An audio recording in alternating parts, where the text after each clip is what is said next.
Bienvenue dans l'écosystème de Bonjour Business, le podcast où chaque entrepreneur trouve sa voie. Ici, nous partageons le vrai visage de l'entrepreneuriat. Vos histoires, vos questions et vos ambitions sculptent notre contenu. Ce n'est pas juste un podcast, c'est une conversation, un échange d'expériences et de conseils pratiques à retrouver chaque matin pour performer dans votre business. Je suis Julie Stagnetto, votre hôte, et fière de co-créer ce podcast avec vous, les auditeurs. Installez-vous confortablement, le podcast dans vos oreilles, et c'est parti. Pour fêter le lancement de ce nouveau podcast et vous remercier pour votre écoute, nous vous offrons à vous qui nous laissez une review dans Spotify ou dans Apple Podcast l'accès à notre espace Notion que vous pourrez dupliquer pour optimiser votre stratégie de communication digitale. Alors laissez-nous une review, on n'a pas fini de vous gâter.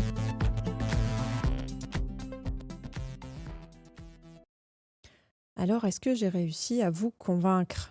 Est-ce que vous êtes décidé à construire, déployer ou améliorer votre marque personnelle ?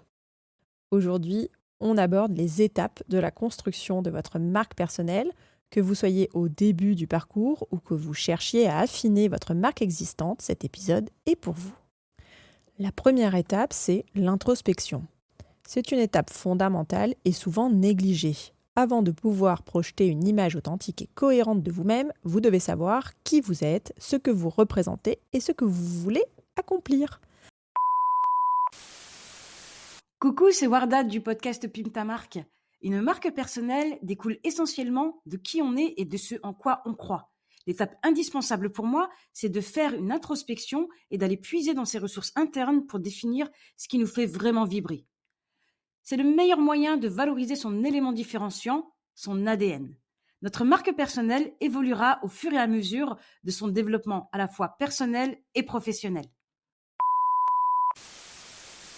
La première étape pour ta marque personnelle, c'est avant tout une question de personnalité. La personnalité, c'est le caractère que tu désires donner à ta marque, ce qui va te différencier. Puis ensuite, il y a les valeurs. Quelle valeur, en fait, va transpirer dans ta marque? Plutôt de l'authenticité, plutôt de la liberté, de la joie. En tout cas, ça va te demander avant tout un travail d'introspection pour bien te connaître et bien définir ta marque. Je te conseillerais bien de te faire accompagner. Action immédiate, prenez un moment après cet épisode pour réfléchir à vos valeurs, vos passions et vos objectifs.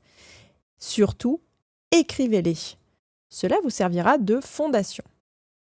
Étape numéro 2, la définition de votre public cible. Une fois que vous avez une compréhension claire de vous-même, il est temps de penser à votre public. Qui voulez-vous atteindre ? Quels problèmes pouvez-vous résoudre pour eux ? L'étape numéro 1, d'après moi, est de rester auto-centré sur qui l'on est, quelles sont nos valeurs, pourquoi on croit à notre produit, à notre service, qu'est-ce qu'on aime, puis de trouver les similitudes avec son client idéal.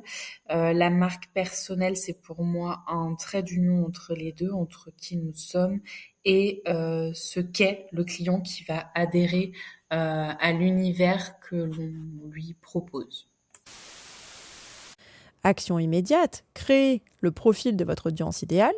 Ça vous aidera à affiner votre message pour qu'il résonne avec ceux qui sont le plus susceptibles d'être intéressés par ce que vous avez à offrir. Pour poursuivre le déploiement de votre marque personnelle, on passe à l'étape 3, la cohérence dans votre communication. Votre marque personnelle doit être cohérente à travers tous les canaux de communication. Cela inclut votre langage, votre esthétique, et même la façon dont vous vous présentez en ligne et hors ligne. Et oui, ce serait très déceptif de vous percevoir d'une certaine façon en ligne, de vous rencontrer dans la vraie vie, et qu'il y ait un gap tellement immense que j'ai du mal à vous reconnaître. Action immédiate. Faites un audit de toutes vos plateformes en ligne et assurez-vous que votre photo de profil, votre biographie et globalement votre contenu sont tous bien alignés sur votre marque personnelle et ce que vous souhaitez dégager. Puisqu'on parle de contenu, eh bien c'est le moment d'en créer. Et nous arrivons donc à l'étape numéro 4, la création de contenu de valeur. Le contenu aujourd'hui est roi. Partager des connaissances, des insights et des histoires pertinentes est une façon puissante de renforcer votre marque personnelle et d'établir votre crédibilité. Je vous donne un tips et même une action immédiate. Planifiez une stratégie de contenu pour mettre en avant votre expertise. que ce soit des articles, des vidéos ou même, pourquoi pas un podcast, assurez-vous que chaque contenu apporte de la valeur à votre audience. C'est ça la clé. On ne lit pas, on ne consulte pas votre contenu parce que vous y faites une promotion quelconque. On les consomme parce qu'ils nous apportent de la valeur. La première étape, c'est de trouver ton pourquoi, la raison pour laquelle tu fais ce que tu fais. Et ensuite, ça va être d'aller chercher tes objectifs, ta vision, ta mission, éventuellement ton plan de carrière si tu y arrives et tes ambitions. Et seulement après, tu commenceras à te poser des questions sur ce qui te rend vraiment unique en définissant tes forces et tes faiblesses. Clairement, tu vas aller trouver ce qui fait que tu es toi. Étape numéro 5 qui me tient particulièrement à cœur, le réseautage. Construire votre marque personnelle ne se fait pas dans l'isolement. Mais non, engagez-vous avec votre communauté, connectez-vous avec des pairs dans votre domaine et pourquoi pas chercher des mentors. Je vous propose une action très concrète. Fixez-vous un objectif de rejoindre au moins un événement de networking par mois, que ce soit en ligne ou en personne. Et n'oubliez pas, le réseautage, c'est avant tout un échange. Alors pensez à ce que vous allez d'abord offrir avant de penser à ce que vous allez pouvoir recevoir.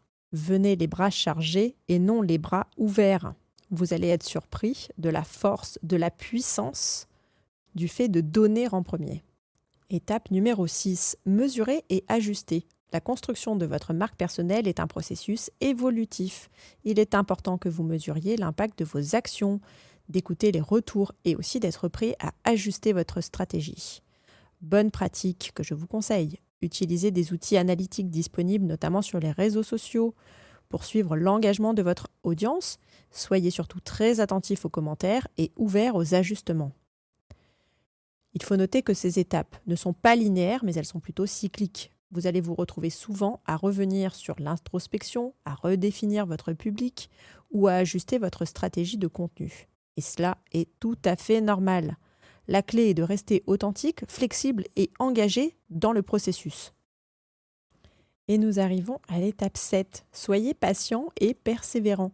La construction de votre marque personnelle va prendre du temps. Ne vous attendez pas à des résultats du jour au lendemain. Continuez à créer, à partager et à vous connecter même quand les retours ne sont pas immédiats. Je vous propose une action concrète de la méthode des petits pas. Fixez-vous des objectifs à court terme et célébrez chacune de ces petites victoires pour rester motivé. Étape 8. Protégez votre marque. Et nous parlons ici de marque personnelle, donc je vais vous épargner la documentation de l'INPI. Protégez votre marque personnelle parce que c'est un actif précieux.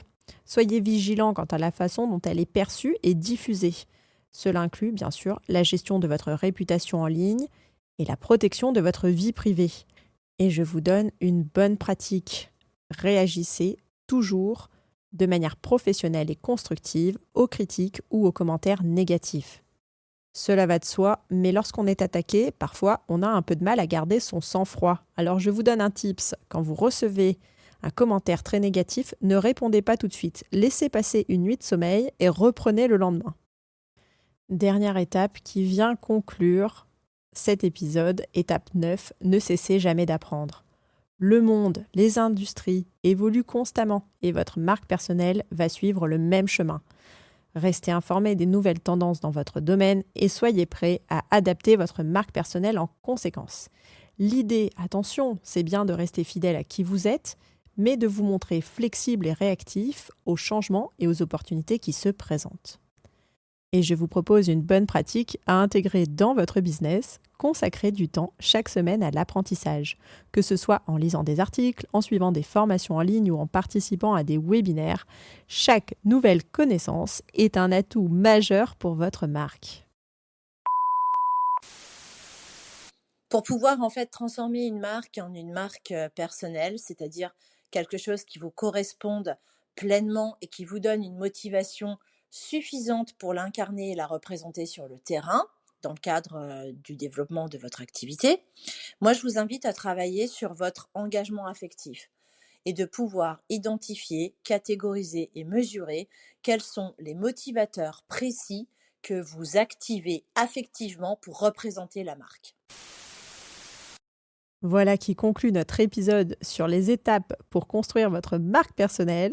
Et demain, nous explorerons comment incarner et intégrer votre marque personnelle dans votre quotidien professionnel vers l'infini et au-delà. Ne partez pas, j'ai besoin de vous. Donnez-nous vos conseils et témoignages entrepreneuriaux sur bonjourbusiness.fr. Prenez le micro et rejoignez les co-créateurs. Abonnez-vous pour retrouver les prochains épisodes directs dans votre bibliothèque. Chaque avis que vous postez sur Apple Podcast nous permet de vous offrir l'accès à notre espace Notion exclusif. Pensez-y. On se retrouve de l'autre côté. Merci pour votre présence.